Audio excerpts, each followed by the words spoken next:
रक्षा मंत्री राजनाथ सिंह और राष्ट्रीय अध्यक्ष जेपी नड्डा भारत मंडपम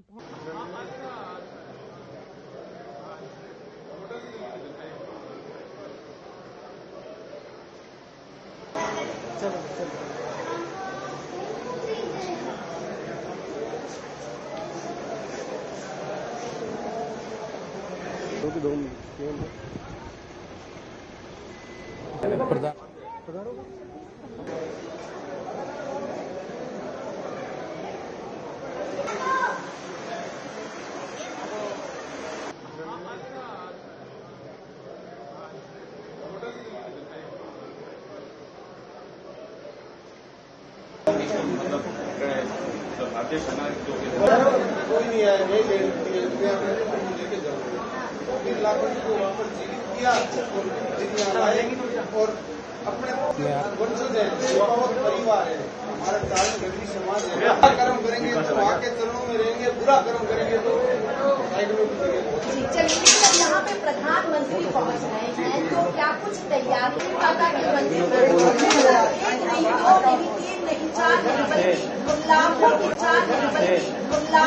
शाह रक्षा मंत्री राजनाथ सिंह और राष्ट्रीय अध्यक्ष जेपी नड्डा भारत मंडपम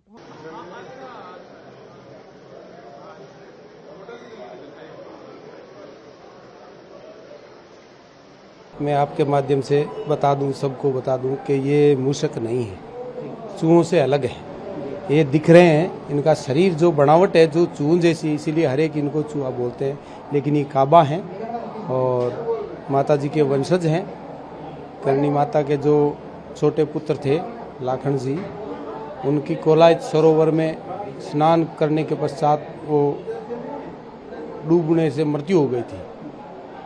तो करणी माता की जो पुत्र वधू है लाखन जी की धर्मपत्नी, उन्होंने करणी माता को बुलाना दिया कि माँ आप तो लोगों के, हजारों लोगों के कष्ट हरती हो और आपका स्वयं का जो पुत्र है वो आज देवलोक हो गए हैं डूब के, तो आप उनको वापस जीवित करो। माता जी ने कहा बेटा ये तो विधि का विधान है और जो आया है उसे मरना ही है। कि नहीं, उन्होंने हट कर लिया कि नहीं, आपको मेरे पति को जीवित करना ही पड़ेगा। तो फिर माता जी ने इसी तपस्या स्थल में जा करके और ये दरवाज़ा बंद करके धर्मराज जी के पास गए और धर्मराज जी को बोला कि भाई मैं अपने पुत्र को लेने के लिए आई हूँ। धर्मराज जी ने बोला कि ये तो कोई ऐसा कोई हमारे सिस्टम ही नहीं, जो यहाँ आ गया वो आ गया, वापस जाने वाला तो कोई कॉलम ही नहीं है। तो माता जी ने बोला कि भाई किसी की माँ पीछे आई थी क्या?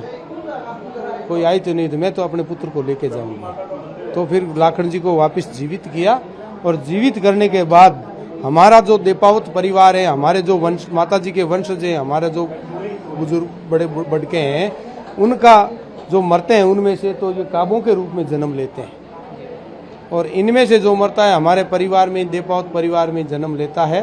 और स्वर्ग नरक जो हमारा देपावतों का स्वर्ग नरक है वो यही है। कब से मान्यता चली आ रही है? ये मान्यता करणी जी के शरीर से, जब माता जी के जैसे 14वीं शताब्दी में